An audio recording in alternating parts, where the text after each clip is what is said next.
Ladies and gentlemen, good day and welcome to the Q2 FY23 earnings conference call of Latent Analytics Limited. As a reminder, all participant lines will be in listen-only mode, and there will be an opportunity for you to ask questions after the presentation concludes. Should you need assistance during the conference call, please signal an operator by pressing star, then 0 on your touchtone phone. Please note that this conference is being recorded. I now hand the conference over to Ms. Asha Gupta from EY Investor Relations. Thank you, and over to you. Thank you, Stephen. Good evening to all participants in this call. Before we proceed, let me remind you that the discussion may contain forward-looking statements that may involve known or unknown risks, uncertainties, or other factors which must be viewed in conjunction with our businesses that could cause future results, performance, or achievement to differ significantly from what is being expressed or implied by such forward-looking statements. It gives me great pleasure to invite all of you to the Q2 FY23 earnings call of Latent Analytics Limited. The results and investor presentation have been made to you.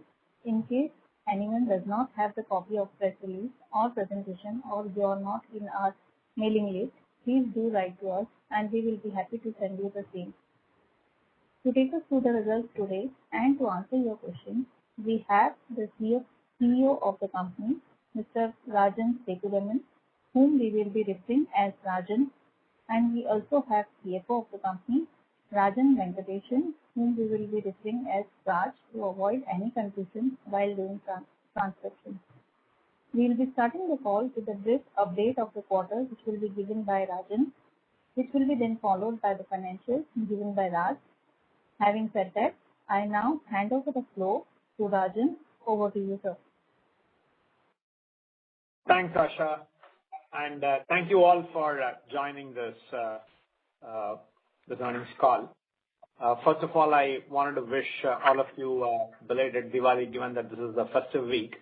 And it's indeed a pleasure to connect with all of you on the back of strong results that we have had for this quarter. We had a good set of numbers for this quarter as well, and I wanted to share some highlights of this quarter, right, both from a business perspective as well as in terms of people's standpoint. And post that, I will hand it over to Raj to cover some of the highlights of the financials. So first off, we added 5 new accounts this quarter, and 2 of them happen to be in the Fortune 500 list. But the other accounts as well, a very interesting mix of opportunities spanning a fairly broad spectrum of work that we do across data engineering, consulting, as well as both diagnostic and descriptive, as well as predictive prescriptive analytics work. This was also the first quarter where we signed our first $2 million plus annual revenue contract. In the past, we have had several accounts where the total annual billing across multiple contracts is much in excess of the number that I mentioned. But this was the first instance where we had a single contract, one statement of work exceeding $2 million in annual revenue. So it was the first of such. And in some ways, this is in line with what I have been sharing on earlier calls regarding the maturity of the data analytics space and how data analytics is becoming more mainstream as organizations are accelerating their digital transformation journeys and see data analytics as fairly important and integral part of the journey. We saw very healthy demand for our consulting data engineering and supply chain analytics capabilities across the new logos that I mentioned, for example. Particularly, we saw really good traction for the connected view value proposition that we have been articulating under the supply chain analytics umbrella. This is the value proposition that helps clients see across their entire supply chain landscape and helps solve them for multiple pain points and opportunities in the supply chain, bringing critical data and analytics to different personas in the supply chain, helping them make high-quality decisions. Our engagement with one of the leading toys manufacturers globally is leveraging the supply chain connected view value proposition, and we believe that this start will lead on to further work that we do for them in the supply chain area as well as in other areas as well. From a people standpoint, there were several interesting milestones for us this quarter. We crossed the 1,000 people headcount this quarter. We also onboarded 100+ campus hires over the course of this quarter. And most importantly, we were also certified by the Great Place to Work Institute. And that is indeed a matter of pride for us. And this is something that we were able to share not only with our current employees, but the broader talent base and alumni as well. And we saw really good cheer as well as encouragement from most of them during our interactions. We also managed to revive our analytics roundtable that have been a regular feature in the past prior to the pandemic. We had put that on pause mode due to the pandemic-related travel restrictions and constraints. But we were able to revive it this quarter. And the theme of the roundtable this quarter was improving customer experience using the power of data analytics. And we were really happy to note the extensive participation not only from existing clients and stakeholders, but also a number of prospects with whom we have been able to engage in bringing many of the interesting ideas and value propositions that we talk about within this customer experience area. So good interactions during that time period, and we believe that this is also a sign of much more to come in terms of what we can do for clients in this particular area. We also saw several firsts from a partnership standpoint. We signed partnership arrangements with Neo4j and Arango DB. Both of them play in the graph theory and graph database spaces, bringing very strong solutions and capabilities. And this is something that we've already started leveraging in client and prospect conversations in terms of how they can use the power of great graph database to solve problems, especially where there's a lot of non-linearity and interrelationships right between the different variables that they are considering. We also signed a partnership with IBM, specifically focused on the Indian market, more so in the financial services sector, but could also get extended into other spaces, and also with Databricks, who are another leading player in the newly emerging cloud data ecosystem. We already have a partnership with Snowflake, and this additional partnership that we have signed with Databricks is also a step in the right direction in terms of leveraging the huge amount of activity that we are witnessing in the cloud ecosystem.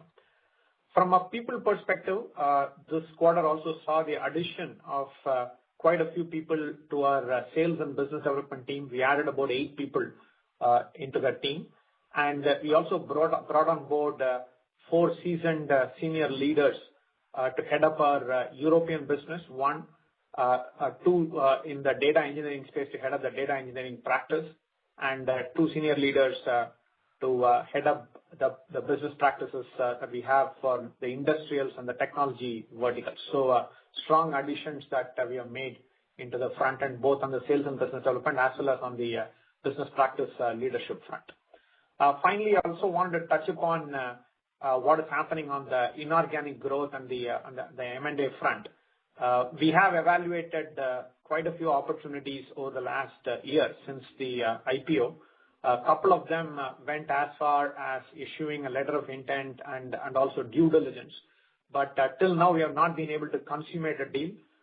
The last 2 deals where we went till the LOI due diligence stage, we had to drop for certain considerations that doesn't meet our criteria when it came to the final analysis. However, what we have done since then is to engage a couple of external partner firms to help us identify opportunities. And at this point in time, there are about 10 of them in early stages of discussion and analysis. So while the going is slow on this front, we do want to be deliberate and careful that we are actually identifying the right kind of opportunities and integrating them right into the fold. And given that this will be the first acquisition that we'll be doing, we also want to make sure that we are doing it the right way and not in any hurry. We expect that there'll be more progress in the next 1-2 quarters, and we'll be closer to fructifying something as we get to the close of this fiscal year. So with that, I'll hand it over to Raj to touch upon the financial highlights, and then we can go from there to Q&A. Thank you, Rajan. Good evening, everyone. And belated Diwali wishes to everyone, given that we are in the week of Diwali. Like Rajan mentioned, we are happy to announce a set of strong numbers for Q2.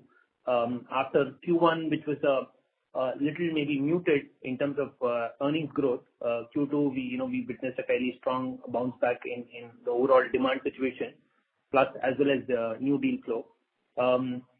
On a quarter-on-quarter basis, we've registered a revenue growth of about 10.4% on a sequential basis and about 39.7% on a year-on-year basis.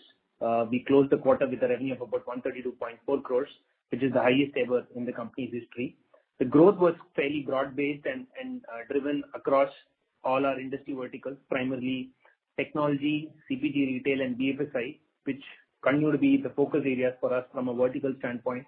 The revenue growth was driven across all these three verticals.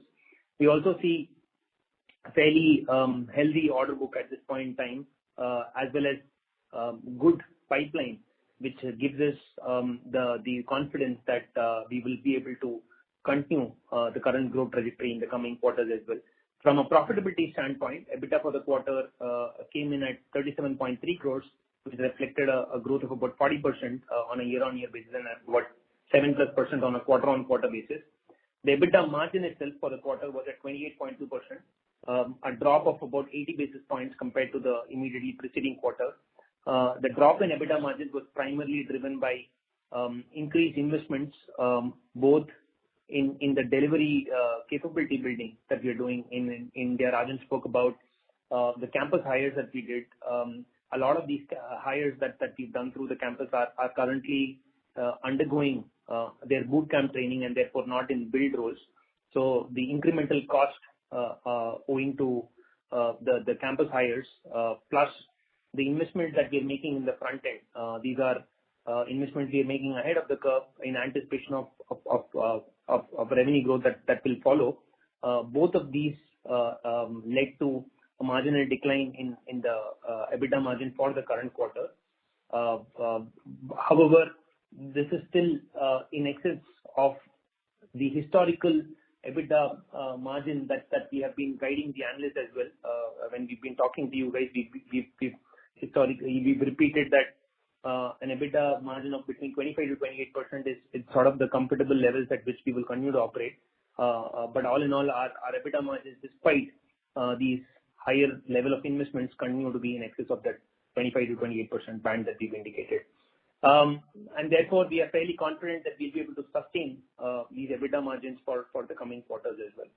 Our PAT for the quarter stood at 37.3 crores, which reflects a 70% growth, 70% plus growth on a year-on-year basis and 18% on a quarter-on-quarter basis. Coming to PAT itself, there was a one-time benefit, or say I would say this benefit would sort of come to us even in the next couple of quarters. This is owing to excise of ESOPs in the US, where in the US for the difference between the fair market value of shares as on the day of the excise and the price at which the options were granted is allowable as an expense for the purposes of tax, and therefore in this quarter when we opened our excise window, there was a substantial excise of options by our US employees, which resulted in a one-time benefit on taxes. In the long term, of course, we expect our effective tax rate to go back to that 25% levels. But the lower PAT in the current quarter is all owing to the tax benefit that we got in the US. Coming to our H1 performance, operating revenues stood at 252 crores, which again reflects a growth of about 38% on a year-on-year basis. EBITDA margins for the half year again stood at about 28.6%, and PBT increased by 50.8% to 85.1 crores for the first half. In terms of geographies, US continues to be the dominant geography for us, contributing about 95% of our operating revenues. Europe, while still being small, the big update on Europe is we have now seen substantial addition in our front-end team in the European region. We've hired a head of business as of end of last quarter. In fact, he started working with us on, effective 1st of July. We've also onboarded close to about 4 to 5 people who will be positioned in the European geographies, Germany, Netherlands, and UK as well. And we hope that we will be able to drive growth in the European region in line with what we had stated earlier. In terms of our balance sheet, our cash levels continue to be fairly healthy. Overall cash balance, including the IPO balance, is currently at about 1,000 plus crores. However, the last point that Rajan spoke about was on M&A itself.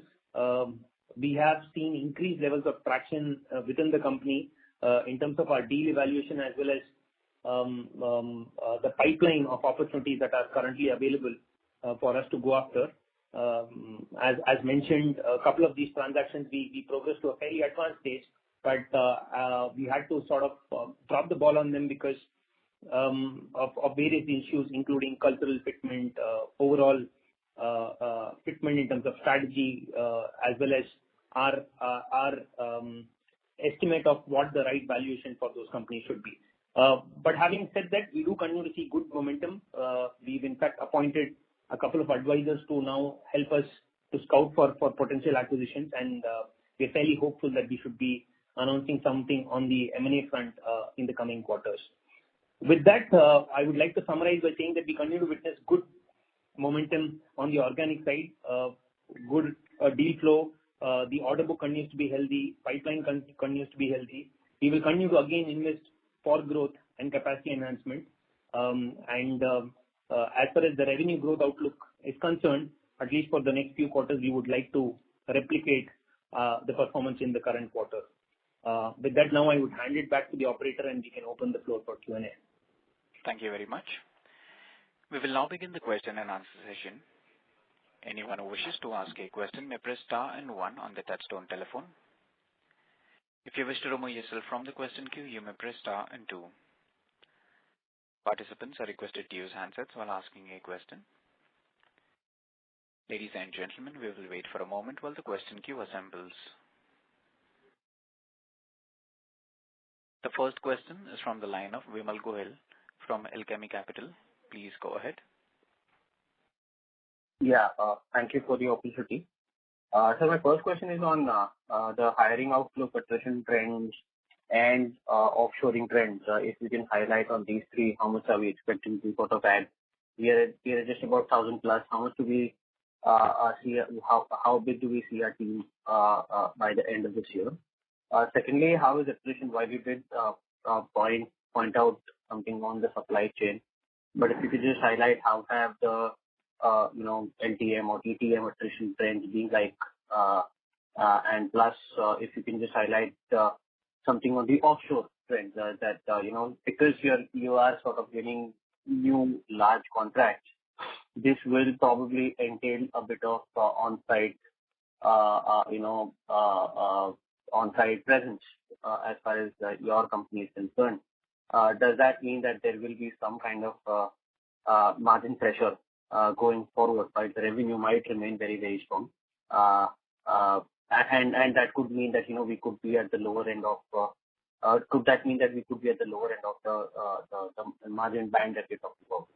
And this and I'll probably have a couple of follow-ups. Hi, Vimal, Rajan here. Let me address that. So firstly, in terms of what we are witnessing in terms of additions, right, to the number of people, we kind of went past the 1,000 mark during this quarter. I think we are already up to 1,050 plus, right, at this time. I'm expecting that the growth momentum that we are seeing will continue into the coming quarters as well. So while I don't have a specific number, right, in terms of what headcount we will end up with at the end of this year, we will have enough people to make sure that we are sustaining the growth momentum that we are seeing, right, in this quarter. So we are expecting that to continue as well, right, through the remainder of this year. Obviously, there will be some aspects of non-linearity that could kick in terms of one, leveraging some of the value propositions and the assets that we are building. And secondly, also in terms of what will be the acceptance from continued price increases, right, that we can see in the market. So these things will play out in terms of what the impact will be on the number of people that we will need. Now, having said that, from an attrition perspective, we saw the highest levels of attritions in the months of July and August.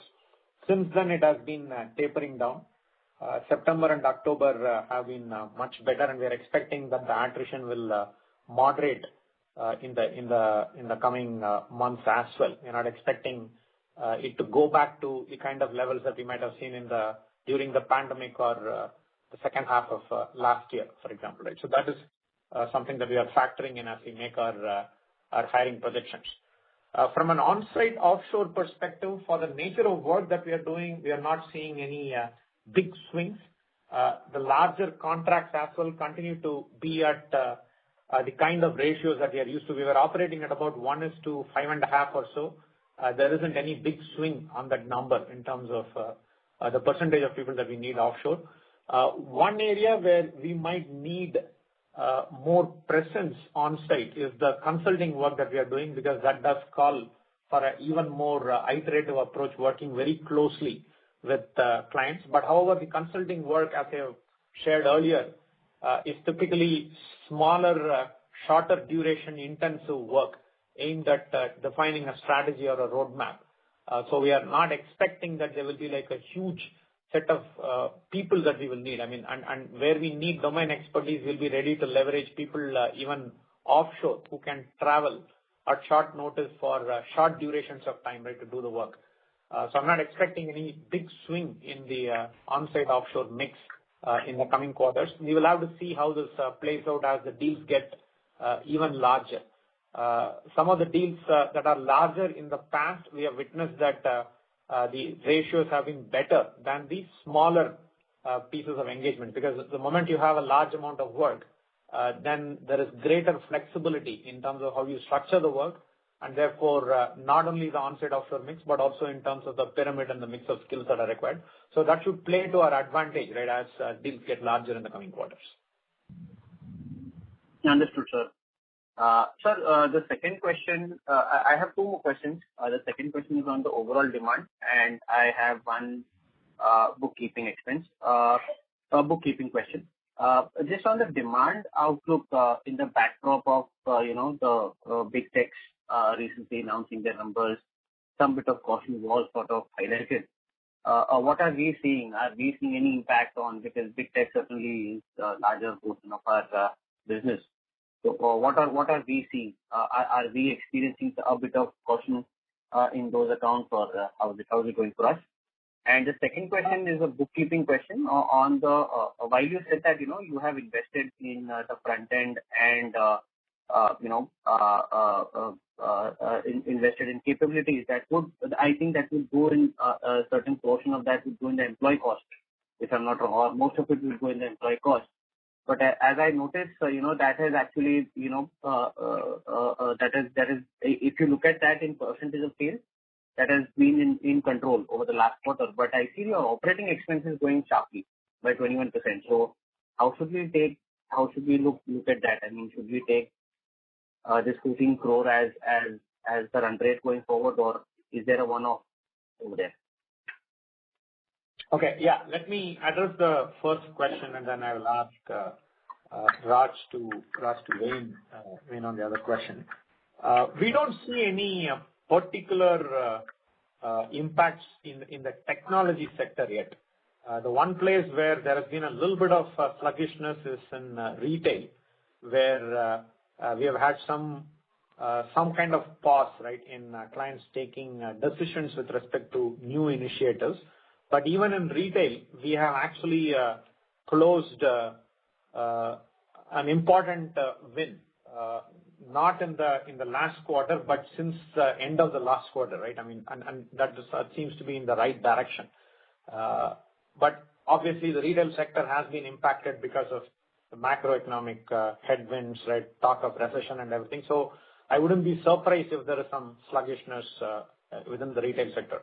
In technology, we haven't seen any sluggishness yet. I mean, both in terms of conversations as well as real opportunities maturing and client decision making. What I will, however, say is that some of the larger deals that we are pursuing, they will obviously take a little bit more time in comparison to deals that are, say, less than $500,000 size, because it will mean that more constituents are from the client organizations are involved in the decision making, and obviously it will take a little bit more time. But the conversations that we are currently having, they seem to be proceeding in that right direction.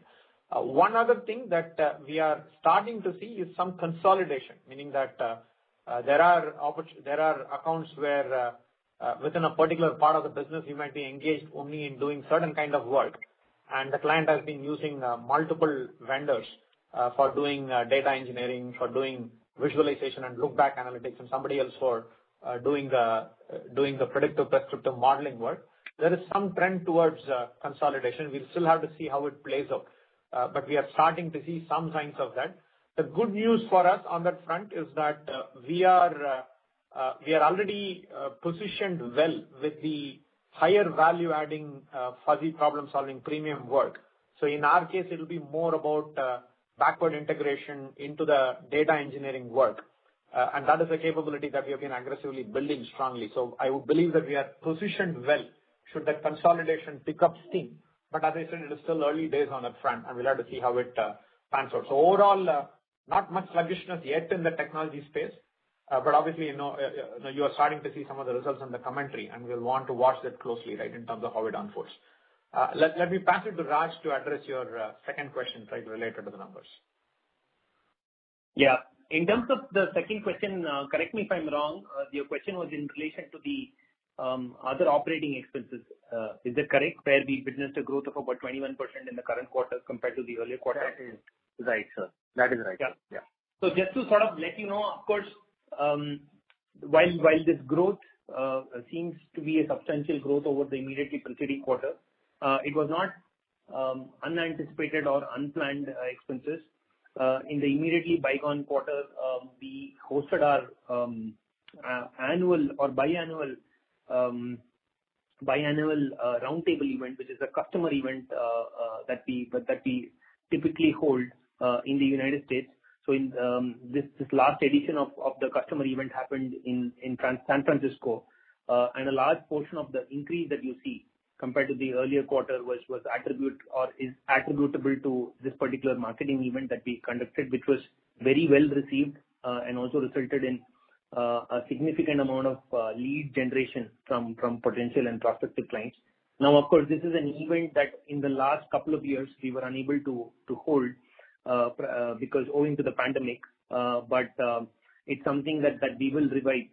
In fact, we will have another roundtable event most likely early next year in February or March, and therefore to that extent this will be an expense that will be recurring in nature going forward as well. As regards to the other reason as to why the operating expenses went up, that is also partially attributable to increased travel and visa costs as we continue to see more and more people traveling to meet clients, as well as people from our offshore locations going to the US and us enabling them with work permits and visas. So you will see increased levels of expense both on travel and visa costs. So in that sense, these are not one-time in nature or non-recurring nature. You would expect similar level of spends to happen going forward. But a lot of this has, while it's sitting under the other expenses bucket, a lot of this has direct correlation with revenue. I mean, travel typically, most of this travel and visa costs is related to project-related travel, and the marketing spends that we are doing will hopefully result in increase or enhance revenue in the future. So to that extent, there is linkage to revenue as well. Thank you. The next question is from the line of Krishna Thakkar from Anand Rathi. Please go ahead. Hello, am I audible? Yes, sir. Please Yeah, we can hear you, Krishna. Thank you for the opportunity. So I know we've hired someone for Europe, and we also had some S&M personnel added in this quarter. So why was it sequentially not growing? Like, even if it grew really little. So I had a question on that. Sorry, I'm not able to understand your question, Krishna. So Europe was soft sequentially. I wanted to understand, are we seeing good demand there or for the next few quarters? Because in Q2 it was soft. Yeah. No, the effect of the additions that we are making will take some time to play out. Europe, I mean, you might have heard from commentary by other companies as well. I mean, it is different, right? It is not the way you go to market and how you sell. It has its own nuances, right? Europe as a whole, and within that, each of those countries as well. In some sense, we are starting from pretty much scratch there, right? With the induction of the new Europe business head and the team that he is building. I expect it will take at least 2-3 quarters to start seeing some decent momentum. Now, having said that, we did win our first contract since our new Europe business head came on board. It's a small one, but it's a good beginning, and it's an account of the right sorts, where there is plenty of other opportunity, and therefore there is good growth prospects, right, that we can look at in that account. In addition to that, there are at least half a dozen interesting conversations. Now, the time taken for these to fructify will obviously be dependent on multiple factors. One, just in terms of our own ability to ramp up and build the necessary relationships and the connects with the right stakeholders in these prospects. More importantly, also how Europe pans out, right, from a macroeconomic perspective. So at this point in time, I would imagine that it will be at least a couple of quarters before we start seeing some good momentum build up in Europe. However, the intent is that over a 3-4 year time frame, that Europe will get to about 15-20% of our overall revenue mix, and all the investments that we are making are with that objective in mind. Sure. Thank you for that. And so I have a question on BFSI and industrials as well. Q2 seemed weak for both of these. Going forward, how do we see these verticals? Again, BFSI is definitely an vertical that we are doubling down on. I have again indicated this in the past. BFSI and retail are the two sectors that we want to double down on. There is some sluggishness in retail, as I mentioned in response to an earlier question, but that hasn't detracted us from ensuring that we are building sales business development bandwidth, taking the right kind of marketing action, and as well as capability building and value prop and asset building actions at the back end. So retail BFSI, I think we will continue to invest even over the course of any market or macroeconomic headwinds that might be there, right, in those sectors. Industrials, we have a new business head, and interestingly, I mean, he comes from a very, very strong automotive background. So he has opened up multiple threads and conversations, right, at this point in time, and we are expecting that some of that will start paying dividends in the next 1-2 quarters. The automotive sector itself is undergoing significant transition, right, as more and more companies look to electrification and automation, right, and autonomous and so many other trends that are there in the place. And much of these really have a very, very strong underlying data analytics backbone, right, that'll be the need of the hour. So we are expecting that given the strong relationship that we already have with 2 of the top automotive manufacturers, right, in the world, we'll be able to carry forth the credibility as well as the capabilities that we have built, right, on the back of those 2 relationships into multiple other openings that are now coming up, right, on the back of hiring a new lead. So again, I would say that early days, but looks promising in terms of the growth prospects within industrials. Sure. Thank you for that. And just one last question on sales and marketing. Sequentially, we saw a decline in headcount. Should we expect you to add more, or how should we see that moving forward? Sorry, we don't have a decline. So we had 57 in Q1 and we have 52 in Q2. I'm not sure. Raj, are you aware of this? No, actually, Krishna. So you're talking about what are you talking about over here? The sales and marketing headcount that we share. Not. I don't think we share sales and marketing headcount. So by function, sales and marketing. It's on slide 21. Okay. So the 52 which was there was 57 in Q1. Yeah. So just want to understand what happened out there and why we saw a reduction of 5 out there quarter-on-quarter. No. So there, what you will also see is some of that reduction. That is, so the on-site and offshore mix also over there is a little important. The addition of about 7 to 8 people that we spoke about were all in on-site roles.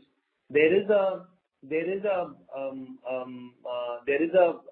lead generation stroke inside sales team that operates out of India as well. A lot of the in fact the degrowth that you're seeing over there can be attributable to movement in that particular team. But I will come back to you on this, Krishna. Sure. Yeah. Okay. And utilization for the quarter is similar to last quarter, around 78% odd, or are we seeing a build up in the bench? No. So the utilization continues to be at similar levels. The bench specifically, like I told you, has gone up only because of the campus hires that we hired. Most of them, again, I think from October onwards, will be moving to build roles or build projects, and therefore you will see that utilization levels will start looking or inching upwards in line with historical trends. Typically, Q1 and Q2 is where bulk of the hiring happens through campuses, and therefore to that extent there is a build-up in the bench. But Q3 and Q4 typically we tend to see the utilization levels start to inch up again. Thank you. Before we take the next question, a reminder to the participants, please limit your questions to 2 per participant. For any follow-up, may be requested to rejoin the queue. The next question is from the line of Karan Uppal from PhillipCapital. Please go ahead. Yeah, thanks for the opportunity. Couple of questions from my side. Firstly, on Q3, if we understand correctly, Q3 is seasonally strong for Latent View. So this time also you expect Q3 to be strong, and will it be better than Q2? That's my first question. It's, we're not putting out a percentage guidance or anything at this point in time. But just directionally, yeah. We see strong momentum though, right? I mean, we are already at the end of October almost, and going by what we have seen in this month and the expected deal closures and work to commence in the coming month, I would say that we will continue to have a strong quarter in Q3 as well. Okay. Thanks for that. Secondly, Raj mentioned that in his opening remarks that you would like to replicate the performance which you have done in the current quarter. So if I look at your H1 growth rate is almost around 30% in dollar terms. And last time when we spoke, you mentioned that you would like to target around 20% kind of a growth rate for the full year. So are you effectively, increasing your expectation in terms of the revenue growth, maybe around 28-29% for the full year?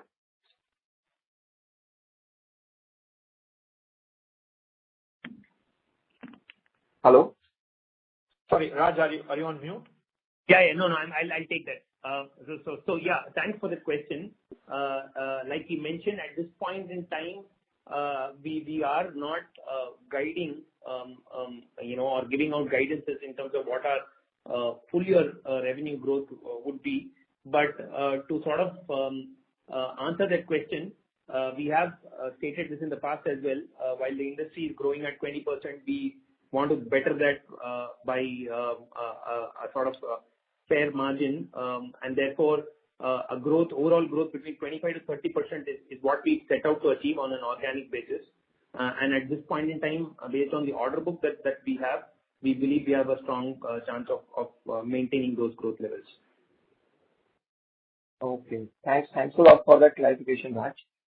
And lastly, you mentioned about your partnership with IBM in Indian markets in the BFSI sector.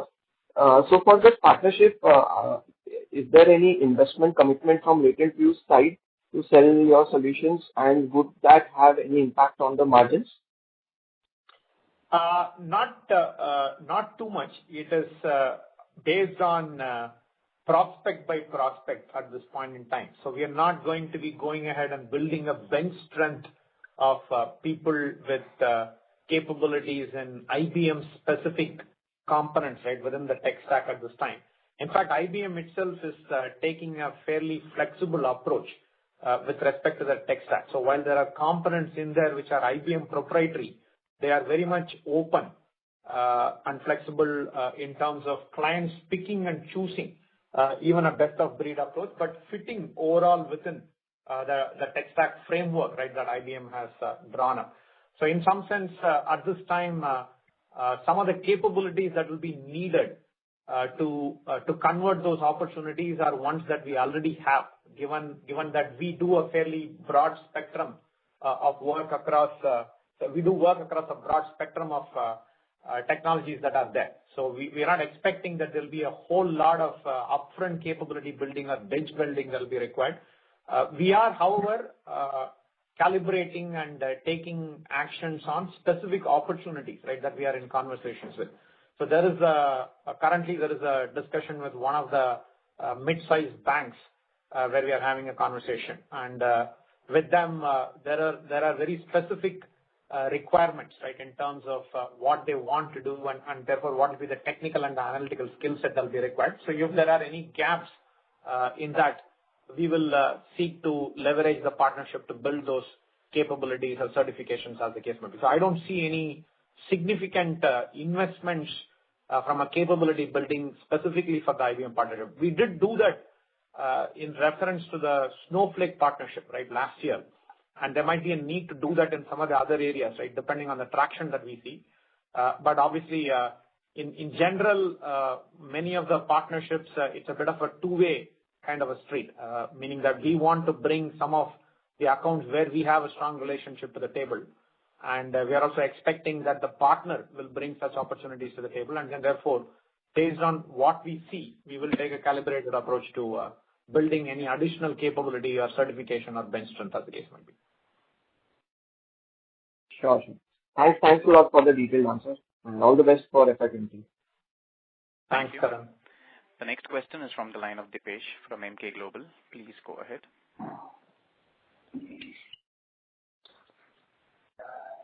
Dipesh, your line. Hi, thanks for the opportunity. Just want to understand about the most of the growth is driven by top clients. Top 20 clients explain large part of the growth. So can you help us understand how we are building the funnel across client bucket? How many active clients currently we have, and how we are seeing some of them are entering into maybe next top 20 for us? Thanks. Sure. Let me take that, and Raj, keep me honest or correct me if some of the numbers are slightly different. Yeah. We have upwards of 50 clients, right, at this point in time, and you're right that the top 20 clients obviously account for much of the revenue. It's in line with our philosophy that we want to work with few clients, but go really deep in terms of the quantum of work that we are doing and the spectrum of work that we are doing for them. Also, we have mentioned that in general we are looking at working with either the Fortune 500 kind of companies, right, which have a propensity to spend on data analytics and see it as a important part of their agenda, or emerging companies where data analytics is the main driver, right, of their competitive advantage, and therefore there will be the willingness to spend on the right kind of initiative. So overall, the concentration is not something that we are unduly worried about because it is aligned with with the philosophy of focus that we want. Typically, we have seen that we are able to add about a dozen plus accounts or more, right, over the years. Obviously, that number will now increase, right, as the base itself increases, and we expect that about 15% of revenue will come from such new accounts.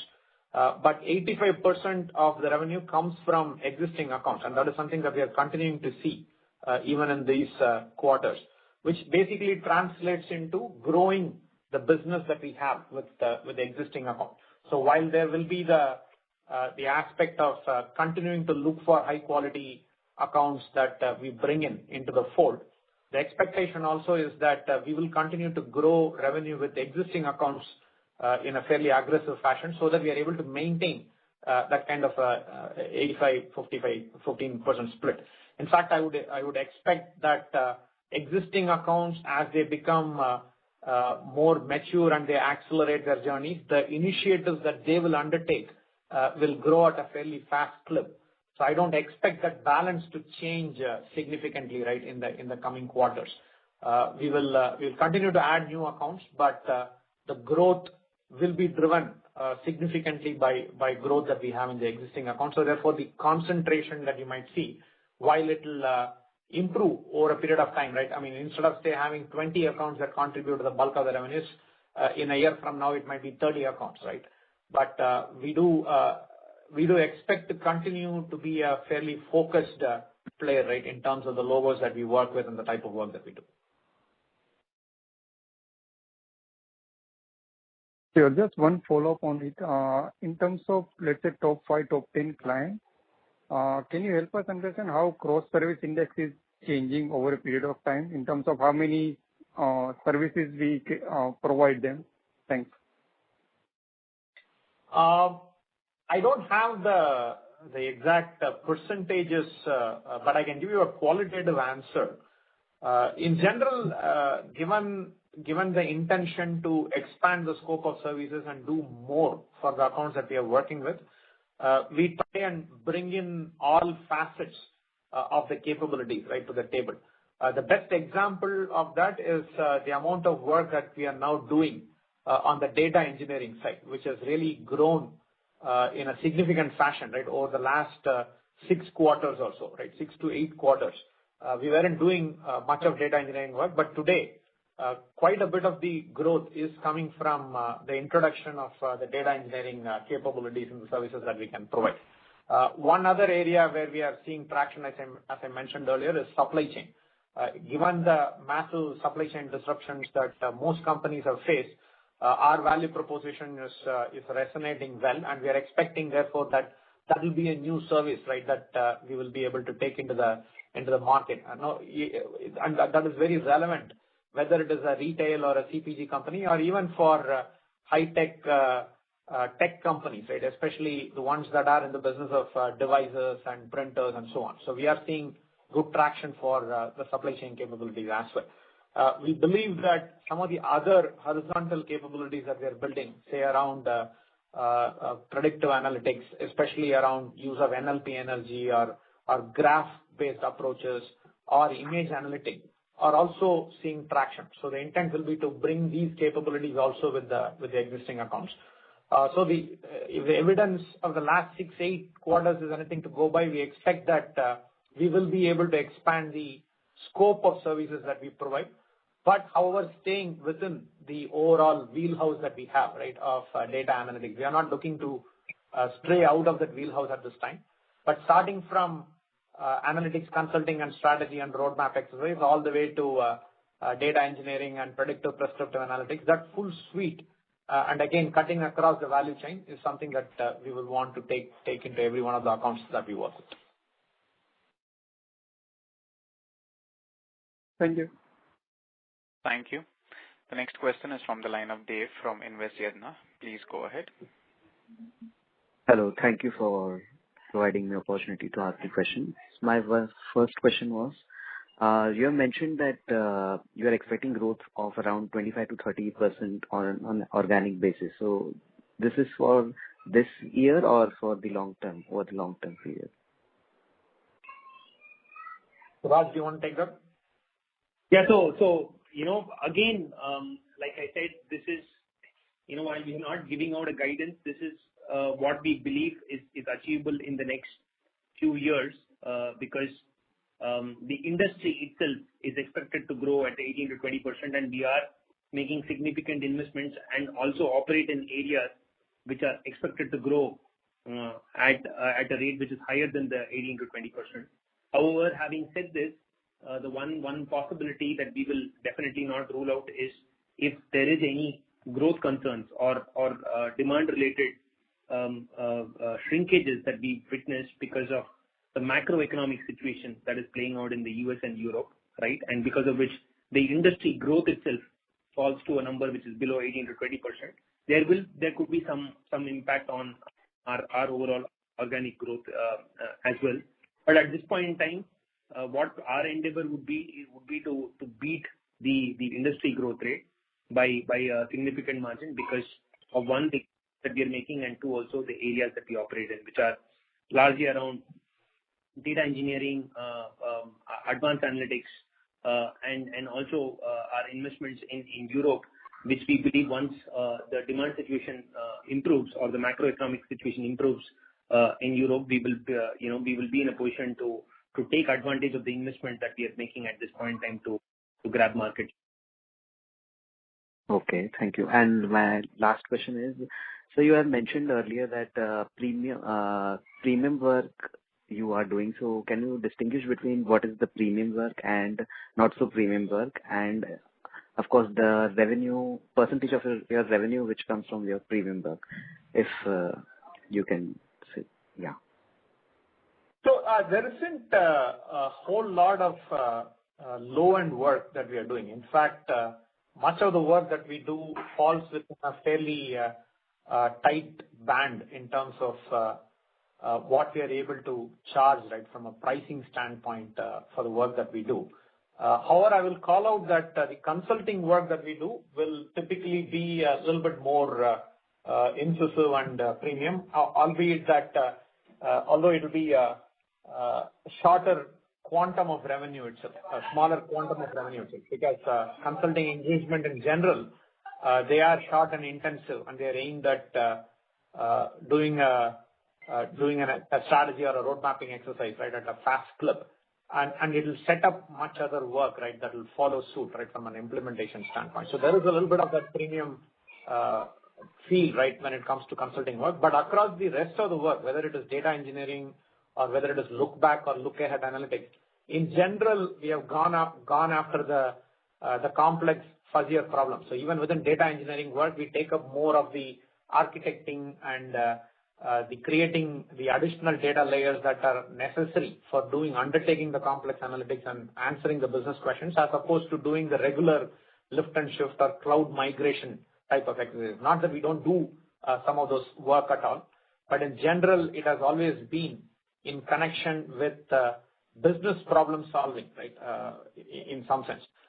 To illustrate this better, much of the work that we do and the deliverables that we leave behind are not so much the data platforms or the pipelines that we build or the dashboards or the models that we build, but more the very specific actions and recommendations that we make on the particular business decisions, right, that people need to make, whether it is in relation to supply chain inventory planning or network planning, or whether it is related to marketing spend or advertising spend or going dark analysis, or whether it is strategic, right, in terms of where should they be focusing on in terms of their own acquisition opportunities or investment opportunities. So those are the questions that we answer, the ones that keep our stakeholders awake at night. And data analytics is more a tool, right, to answer those tough questions, right, and ensure that you are taking the right call in light of whatever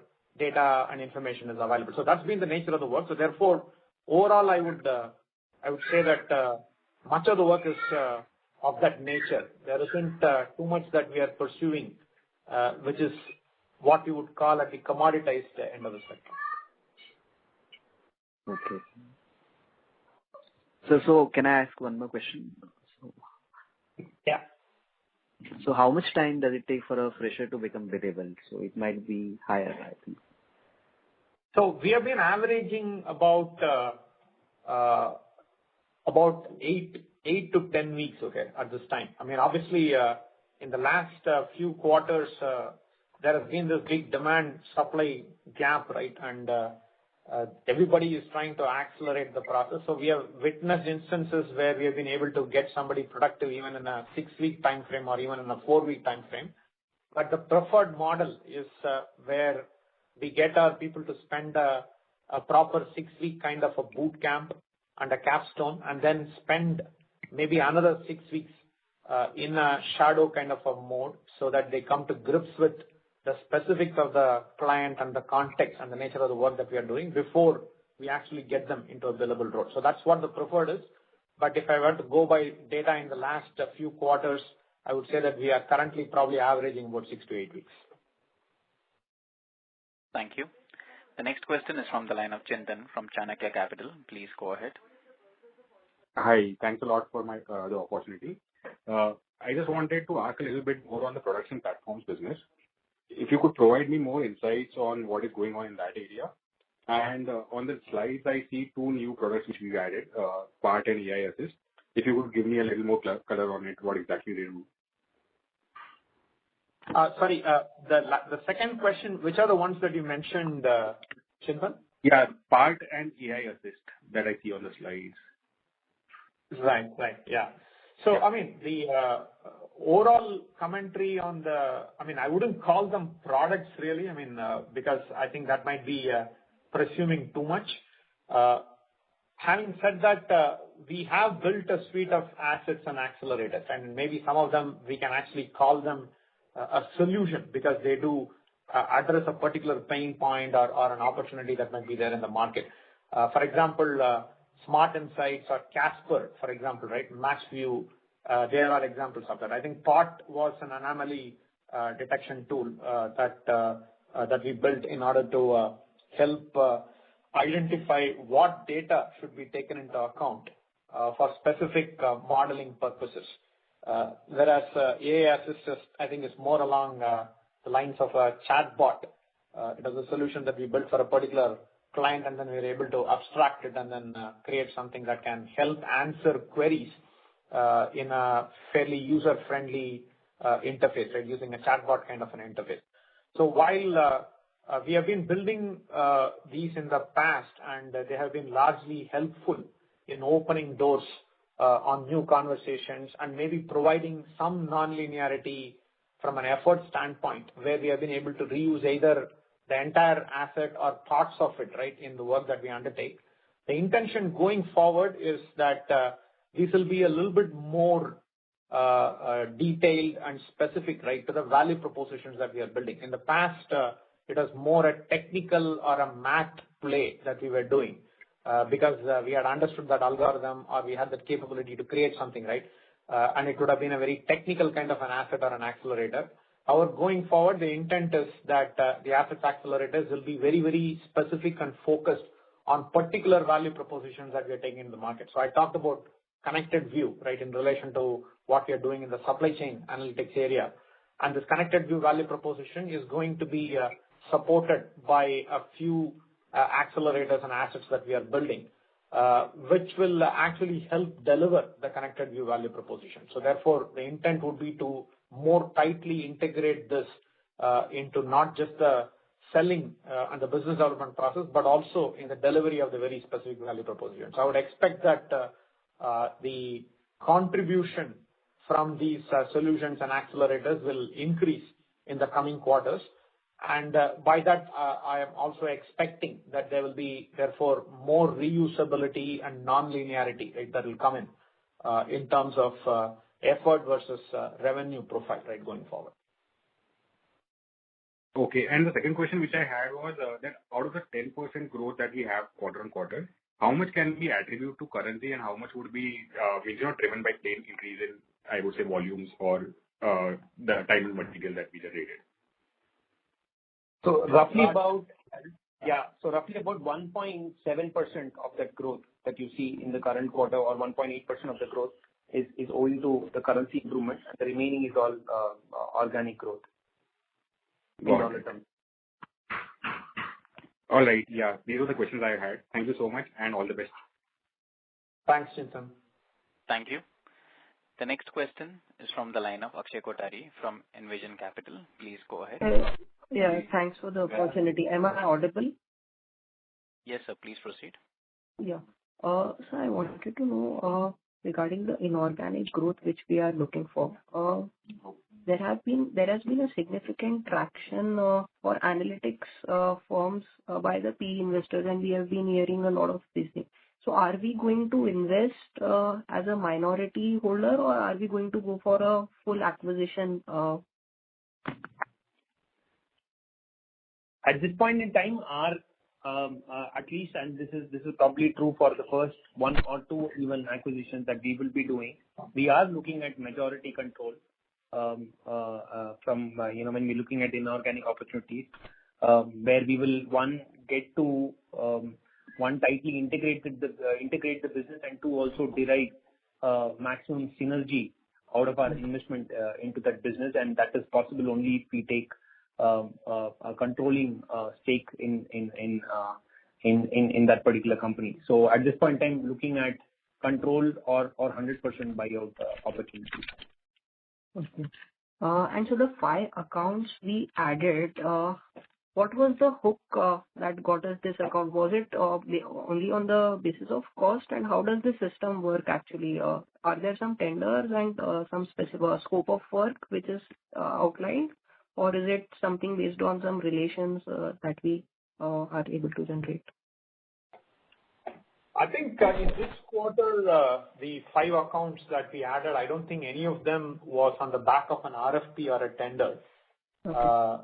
Pretty much in all the instances, it was on the back of either an outreach and a fresh relationship that we established, or an existing or a warm introduction that we would have got to somebody who had a mandate and who was looking, right, to get things started.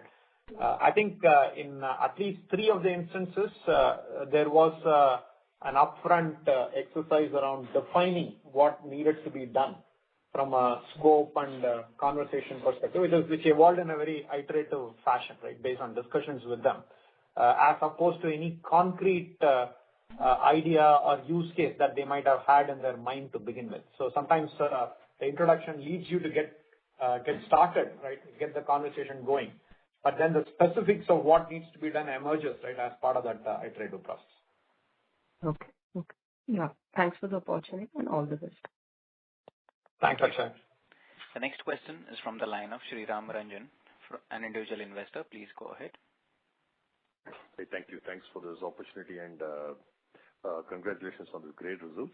If I'm not audible, just shout out. Question to the Latent Analytics team is, in terms of acquisition, are you looking at companies that will add to your technical capabilities, or is this acquisition to enhance your geographic presence or grow your sales in regions that you are not present in? Right. So Sriram, yeah, thanks for the question. The intent is to actually try and use the inorganic route to plug gaps or maybe accelerate development in areas of focus. So there are 5 areas of focus, right, for us. From a geographic standpoint, it is Europe, and I've called it out. From a horizontal and type of work, data engineering and supply chain analytics are the 2 areas of focus. And from an industry standpoint, BFSI, banking financial services, and retail, right, are the 2 industries, right, that are on focus. So an ideal acquisition, right, if you had to find one like that, would be somebody who's doing, say, retail supply chain work, supported by data engineering capabilities as well in Europe, because it will tick multiple boxes then, right? But obviously, we don't believe that all the opportunities that we identify and go after will tick all of the boxes. We are expecting that it will tick a few of the boxes, right? So maybe it is a very, very strong data engineering play, for example, cutting across multiple industries and maybe multiple geographies. Or it could be somebody who's exclusively focused on the BFSI or on the retail industry, right, with very specific value propositions that we have built for them. The intention with any of these would be that there is stickiness in the form of clients, contracts, or IP-based work that they are doing. So therefore, there is that there is that confidence and comfort available, right? That as we acquire and integrate them into our business, that there will be enough standalone momentum that these will have as they come into our fold. Given that we are also growing and we are looking to actually spend much of our management attention and bandwidth, right, on the organic growth as well. We don't want to look at opportunities where they will be needing substantive bolstering, right, even in the first 1-2 years. So the important point would be that there is some momentum on their own, which can get further accelerated, right, by what we bring to the table. So those are the kind of considerations that we have in mind, right, at this point in time as we look at acquisitions. Thank you, Rajan. That was excellent. Very, very clear. Second question, just to get an understanding of the way you run the business. Is the revenue that you clock predominantly time and material basis, or it's an outcome-based contracts that you write?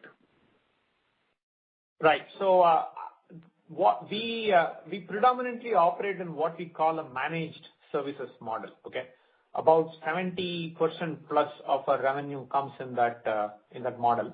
And what we mean by managed services is that we have set up an analytics capability that will be responsible for executing a book of work, a set of initiatives or use cases, right, if you may, over a fairly largish period of time, right, running into several quarters. In all these managed services kind of contracts, we will have a master services agreement that runs into 3 or more years. In many of these cases, actually, the MSA is over an indefinite period, meaning there is no termination date on the MSA. But the MSA provides the umbrella construct under which we can write multiple statements of work for that account. And the way it happens is once we do the MSA based on the initial upfront consulting work that we do for them, where we define the analytics strategy or the roadmap of initiatives, or in some instances, the client will already have that strategy and roadmap thought through. There will be an initial book of work that we will start with, saying that, okay, here are all the pieces of work, and some of these are one time, some of these are ongoing in nature, and therefore this is the shape and size and configuration of the team that we need to have in place in terms of seniority, expertise, capability. And then we bill the client a monthly fee for the team that we put together. And then under the MSA, they will have the flexibility to add to the team as well as take out of the team, depending on the pace at which they want to move on the different initiatives that have been identified. And we also continuously keep identifying other things that can be brought to the table in terms of new ideas, what else they can do with their data, what other analytics might help speed up their decision making, right? So all of this keeps contributing to the book of work, and that is how much of the engagement grows in size over a period of time. So that is the typical preferred construct that we have. About 20% of the work, or maybe 25% of the work, is of a fixed fee, fixed scope nature, where there is a very specific use case or a problem statement, and then we sit down and agree with the client in terms of how do we go about solving that. And in some of those instances, the actual invoicing might be driven by specific milestones or deliverables, right, that we need to create for them as part of that engagement. So broadly, that's the kind of concept that we have in place.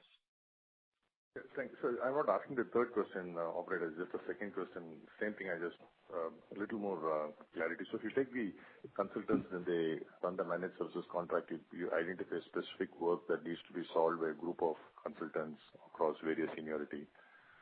So when the client evaluates it, do they evaluate it based on saying, I put for this project on a monthly basis, I need 10 resources, 3 or 4 are seniors, some of them are data engineers, some of them are architects, etc. Or is it that you say I will improve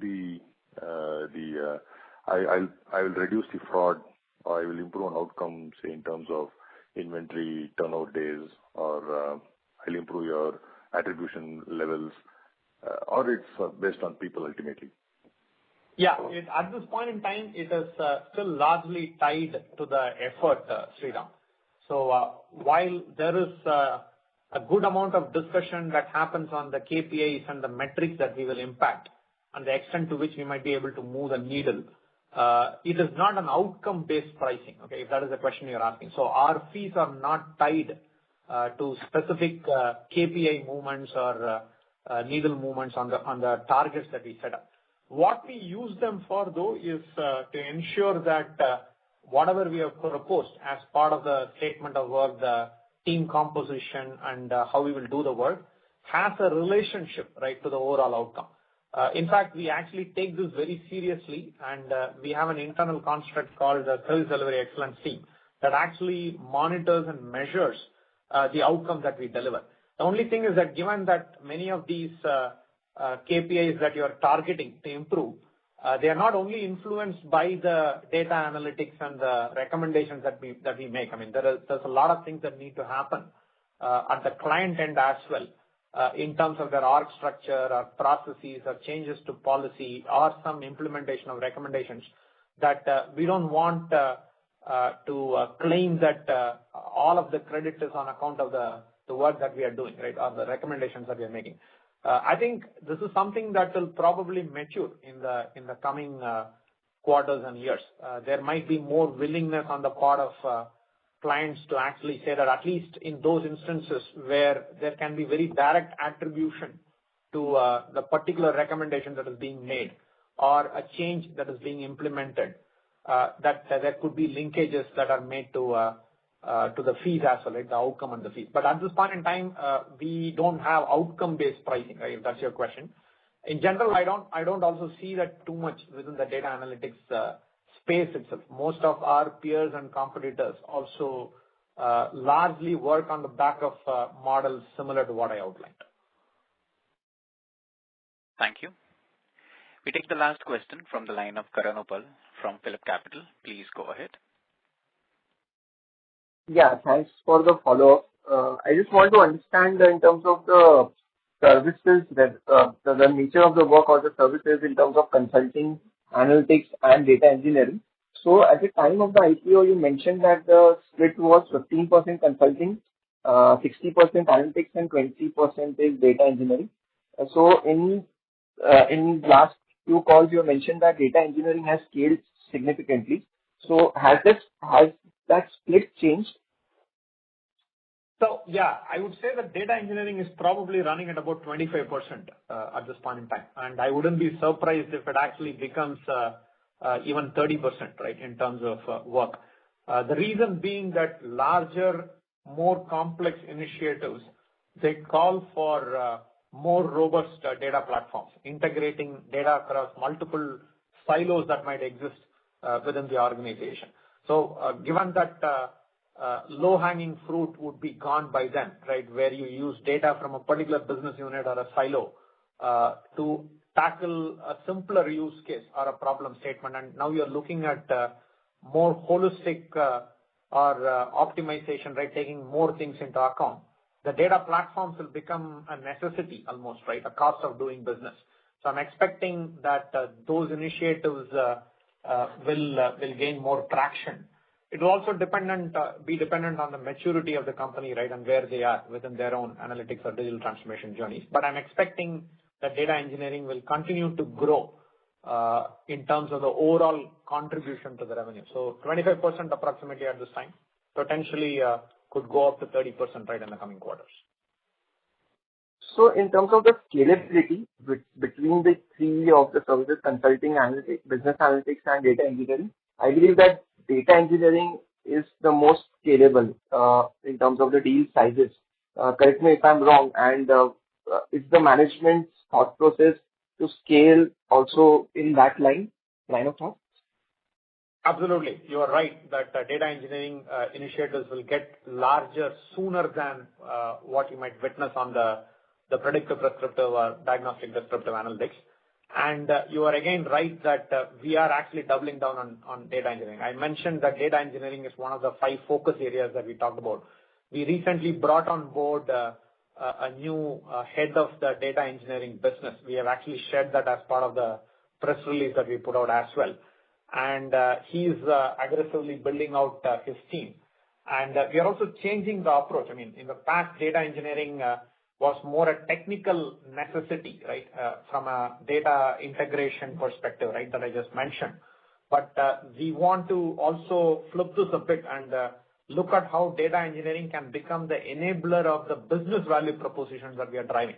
So I talked about connected view and supply chain, for example, right? We have been talking about subscription analytics, right, as a value proposition that we've been taking into the market.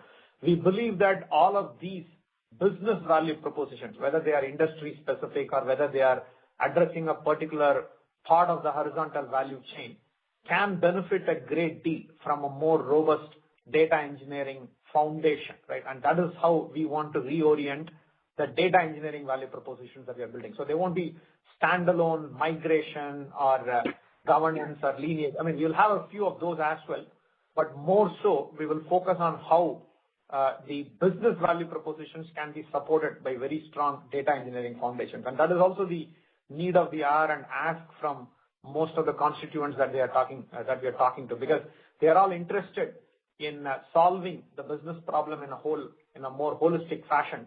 But the first hurdle that they hit is one of data, right? Where it resides and how do I bring all of it together and how do I organize it and keep it in a manner which lends itself for analytics. So I do believe that the data engineering value propositions will be something that we will focus on in the coming quarters, right, on how we build it. So our investments will also therefore go in that direction. Thank you. I now hand the conference over to Mr. Rajan Sethuraman for closing comments. Over to you, sir. Yeah. Hey, thanks. I think I kind of touched upon pretty much what has been the highlights for the quarter, but I think in response to questions, I also talked about the focus areas. I do believe that there is a good amount of opportunity. So while there is some of the concern around the macroeconomic headwinds and what it might mean to spending on specific sectors, our thinking on this matter is that as long as we stay very closely aligned with initiatives that can create real impact for our clients, right, on the P&L, either in terms of revenue growth or margin enhancement, we believe that we will continue to be very relevant even for any reduced spending, right, that the clients might do. I mean, at the end of the day, the idea is that clients are not going to completely stop data analytics initiatives even if the going gets tough, but rather they will reorient their spending to the right kind of initiatives. We witnessed this during the pandemic as well, and we have seen instances where clients chose to continue to work with us on specific initiatives, right, that were very relevant and important for them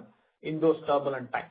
So our thinking and orientation at this time is to continuously look for those kind of value propositions that will continue to stay relevant, even if there are headwinds, right, that our clients experience in their own context. So a lot of our investment, our hiring, the development that we are doing internally is all oriented and geared in that direction. So we believe that we are on a good wicket in terms of how we are shaping up. Also, we see that even if there are some headwinds and there is some sluggishness, that will also be a good time to double down and build on the kind of capabilities that will be necessary to help address concerns emerging out of that slump, right, whenever that happens. So we will continue to invest aggressively on capability building as well as relationship building, right, in the coming quarters, and we believe that that will be the right approach from a long-term growth perspective. So broadly, those are the thoughts that I had, right, in terms of how we are looking at the coming quarters. Raj, if you want to add anything, please go ahead and we can close after that. Nothing else, Rajan. I think we pretty much covered most of what we had to during the course of the call, and I think you've summarized it very well. So nothing else to add on to that. Great. Thanks, Raj. Thank you. Ladies and gentlemen, on behalf of Latent View Analytics Limited, that concludes this conference. We thank you all for joining us, and you may now disconnect your lines.